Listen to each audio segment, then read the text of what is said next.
अस्सलाम वालेकुम।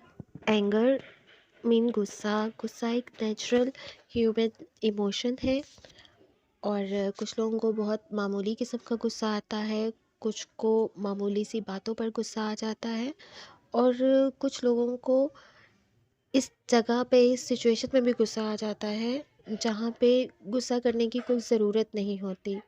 समाज में बहुत ज़्यादा गुस्सा पाया जाता है। लोग रोड्स पर लड़ रहे होते हैं। जेल में एक बड़ी तादाद ऐसी है जिनको मामूली बात पर गुस्सा आया और उन्होंने कत्ल कर दिया।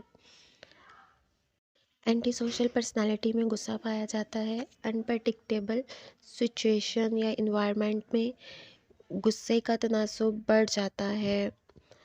बच्चे मॉडलिंग के थ्रू गुस्से को अपना लेते हैं। गुस्सा करने की वजह से बाज़-औक़ात हमें बहुत सारे नुकसानात उठाने पड़ते हैं। गुस्से की वो कैफ़ियत जिसकी वजह से बहुत सारी परेशानियों और मसाइल का सामना करना पड़े, कुछ एनालाइज़ करने के लिए कुछ चीज़ों को समझना ज़रूरी है।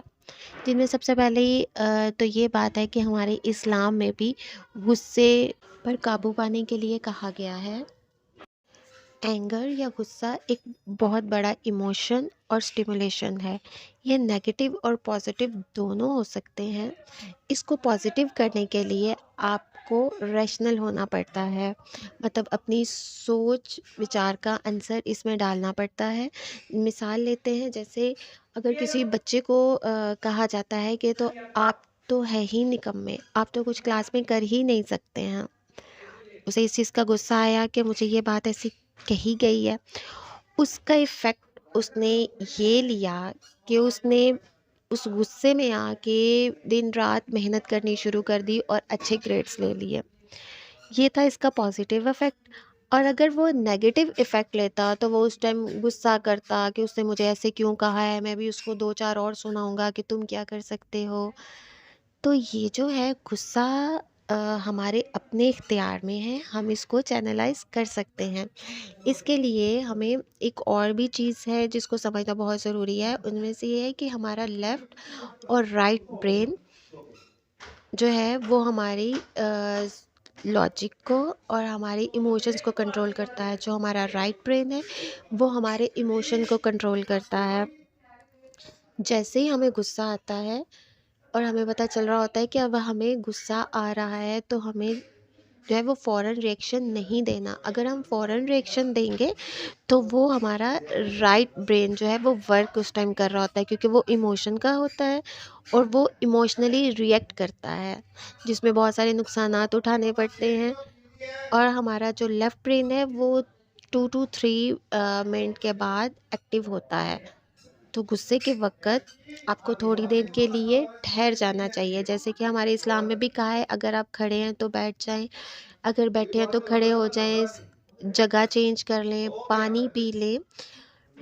तो इतनी देर में इमोशन सारे बैठ जाएँगे और इसके बाद जो रिएक्शन होगा वो लेफ़्ट और राइट ब्रेन दोनों का मिक्सचर होगा और ये रिएक्शन कभी गलत नहीं होगा। अगर आप छोटी-छोटी बातों पर गुस्सा करते हैं और गैर ज़रूरी बातों पर गुस्सा करने लग गए हैं, आपको लोग कहते हैं कि आप पहले तो ऐसे ना थे जैसे अब हैं, तो ऐसे अवामिल में आप में ज़हनी बीमारियां डेवलप होती हैं। अब डिप्रेशन और एंजाइटी में हर कोई रोता-धोता नहीं है या मरता नहीं है। कुछ की प्रेजेंटेशन शॉर्ट टेम्पर भी होती है, मतलब गुस्सा आना भी होती है और ये अलामात 4 से 6 हफ्ते तक आपकी शख्सियत का हिस्सा बनी हुई हो या इससे भी ज़्यादा देर की, तो आप ज़रूर साइकोलॉजिस्ट से या अपने मालिक से रब्ता करें। गुस्सा एक डिस्ट्रक्टिव इमोशन है जो बहुत तबाही फैला सकता है। इसको डील करना बहुत ही ज़रूरी है।